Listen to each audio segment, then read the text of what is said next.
Fala pessoal, tudo bem? Eu sou o professor Vinícius Valho. Sejam muito bem-vindos ao canal Hidráulico.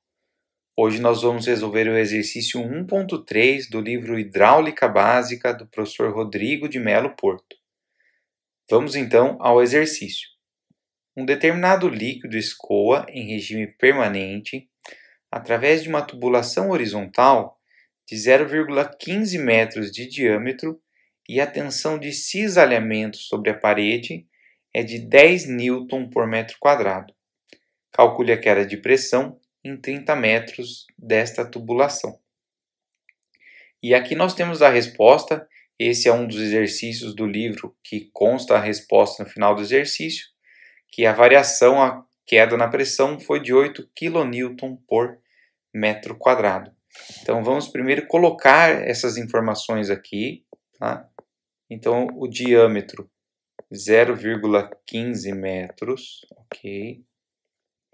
O L, que é o comprimento da tubulação, 30 metros. E a tensão de cisalhamento,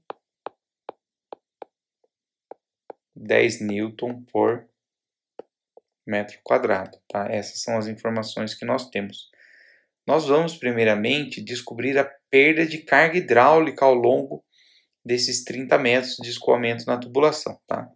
Então a fórmula que a gente utiliza para descobrir a perda de carga hidráulica, para calcular essa perda, é 4 tensão de cisalhamento sobre o peso específico da água vezes L sobre D. Lembrando aqui que o peso específico da água é 9,8 vezes 10 a terceira newton por metro cúbico, tá? Esse é um valor constante, não muda.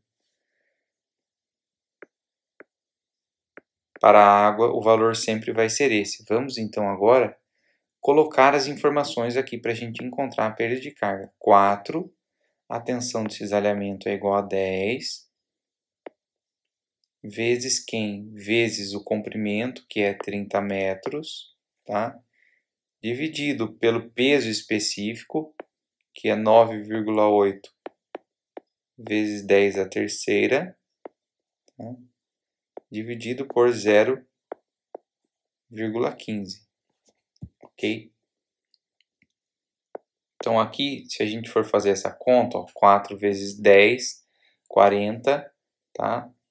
Vezes 30, isso aqui dá 1.200, ok? Dividido por 9,8 vezes 10 a terceira, vezes 0,15. Eu posso pegar um dos 10 aqui, dos 10 a terceira, e transformar esse 0,15 em 1,5. Então ficaria assim, ó, 9,8 vezes 1,5 vezes 10 elevado ao quadrado, tá? Aí esse quadrado aqui, eu posso cancelar esse 10 ao quadrado com esses dois zeros aqui. Então o valor que eu vou obter é 12 dividido por 9,8 vezes 1,5. Então vamos ver agora quanto dá esse valor. Vou fazer aqui do lado na calculadora, tá? Então 9,8 vezes 1,5, isso dá 14,7. Então, a perda de carga deu 12 dividido por 14,7. Vamos ver quanto dá esse valor agora. 12 dividido por 14,7. Isso deu 0,8163 metros, tá?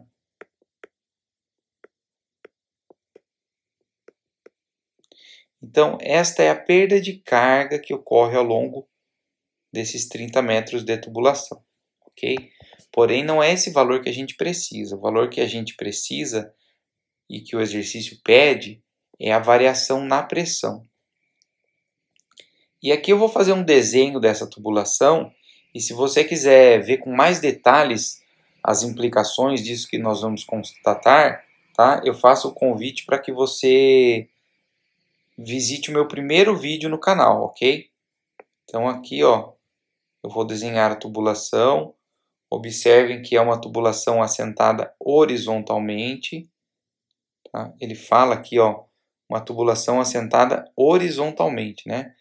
Ou seja, a carga de posição em dois pontos distintos, sendo o ponto 1 e o ponto 2, a carga de posição vai ser a mesma, tá? Então eu tenho aqui a carga de posição, esse ponto é o Z1, este ponto aqui é o Z2, ok? E como ela está assentada horizontalmente, o Z1 é igual ao Z2. O D1, o diâmetro no ponto 1, é igual ao diâmetro no ponto 2 também, porque o diâmetro é constante e ele vale 0,15 metros. Tá? A gente precisa fazer uma constatação aqui e verificar o que ocorre, de que maneira a perda de carga se manifesta numa situação como essa, onde o diâmetro é constante e a carga de posição no ponto 1 é igual à carga de posição no ponto 2. Aqui a gente tem uma outra implicação que é a seguinte: como o diâmetro é constante, como o diâmetro no ponto 1 é igual ao diâmetro no ponto 2, então não há variação de velocidade. Logo, a velocidade no ponto 1 será igual à velocidade no ponto 2 também. A gente só tem mudança na velocidade quando há consumo, entrada ou saída de água, ou quando há variação no diâmetro. Como não há nenhum desses dois casos aqui, então a velocidade no ponto 1 será igual à velocidade no ponto 2. Vamos agora lembrar da equação da carga hidráulica entre dois pontos, que é a seguinte: a carga hidráulica no ponto 1, tá? Então vamos considerar que esse é o ponto 1, esse é o ponto 2. A carga hidráulica no ponto 1 é igual à carga hidráulica no ponto 2, mais a perda de carga hidráulica entre 1 e 2. Vamos agora desenvolver essa equação. A carga hidráulica no ponto 1 é V1² sobre 2G, que é a carga cinética, mais Z1, que é a carga de posição, mais P1 sobre γ, que é a carga de pressão. É igual a V2² sobre 2G, carga cinética, mais Z2, carga de posição, mais P2 sobre γ, carga de pressão, mais a perda de carga entre os pontos 1 e 2. Agora, como a carga de posição é igual, eu posso cancelar esse Z1 com o Z2, porque a tubulação está assentada horizontalmente. Como o diâmetro é o mesmo e a velocidade é a mesma, a carga cinética do ponto 1 eu posso cancelar com a carga cinética do ponto 2. Vamos reescrever a equação e a gente percebe que o que sobra é isso aqui, ó. P1 sobre γ é igual a P2 sobre γ, tá? Mais a perda de carga entre 1 e 2. Se eu passar a perda de carga para lá, ou melhor, se eu passar a carga de pressão no ponto 2 para o lado esquerdo, eu vou ter isso aqui, ó. P1 sobre γ menos P2 sobre γ é igual a perda de carga entre 1 e 2, tá? Quando eu falo pressão no ponto 1 menos a pressão no ponto 2, o que eu estou falando não deixa de ser uma variação na carga de pressão, tá? Então a gente tem aqui que a variação da carga de pressão entre os pontos 1 e 2 dividido pelo peso específico é igual à perda de carga entre os pontos 1 e 2, tá?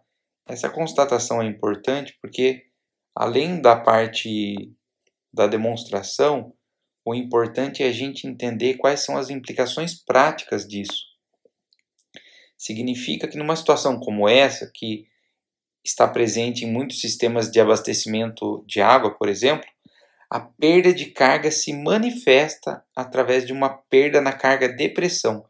Então, ainda que a tubulação esteja assentada horizontalmente e que não haja variação no diâmetro, ao longo do transporte da água pela tubulação, essa tubulação vai perdendo carga de pressão, tá? Então agora que a gente já encontrou a carga hidráulica, que é a perda de carga 0,163 metros, a gente precisava fazer essa constatação para poder encontrar a perda de carga de pressão, que é o que ele pede. Então aqui o que a gente vai ter é o seguinte, ó, a perda de carga de pressão entre os pontos 1 e 2, dividido pelo peso específico, tá?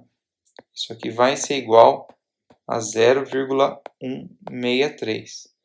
Aqui é importante lembrar o seguinte também, o peso específico, ele não muda, né, o peso específico da água, então que a gente vai ter uma situação assim, ó, perda de pressão entre os pontos 1 e 2, dividido por 9,8 vezes 10 à terceira, é igual a 0,8163. Eu posso pegar esse 9,8 que está dividindo e passar para lá multiplicando. Então eu vou ter isso aqui, ó, 0,8163 vezes 9,8 vezes 10 à terceira. Tá? Se eu fizer essa conta, 0,8163 vezes 9,8, isso aqui, né, eu já fiz a conta, ele vai dar 7,999, tá? Vezes 10 à terceira. Então a gente pode arredondar esse valor e a variação da perda de pressão, né, entre os pontos 1 e 2, ela é 8 vezes 10 à terceira newton por metro quadrado, ou seja, 8.000 newtons por metro quadrado. Uma outra maneira de dar a resposta, utilizando o prefixo quilo, né? Então a multiplicação foi feita só entre o 0,8163 e o 9,8. Eu deixo 10 à terceira multiplicando. Por quê? Porque agora eu posso dar a resposta suprimindo 10 à terceira, mas adicionando o prefixo quilo que indica 1.000. Então, a resposta seria 8 vezes 10 à terceira newton por metro quadrado, ou 8 kilonewtons por metro quadrado, que é a resposta prévia que a gente já havia visto aqui, né, que o exercício já destacava. É importante lembrar que sem essa conclusão que a perda de carga hidráulica é igual à variação da carga de pressão, não era possível finalizar o exercício, tá? Então esse foi o exercício 1.3 do livro Hidráulica Básica do professor Rodrigo de Melo Porto. Espero ter ajudado vocês. Até o próximo exercício. Um grande abraço.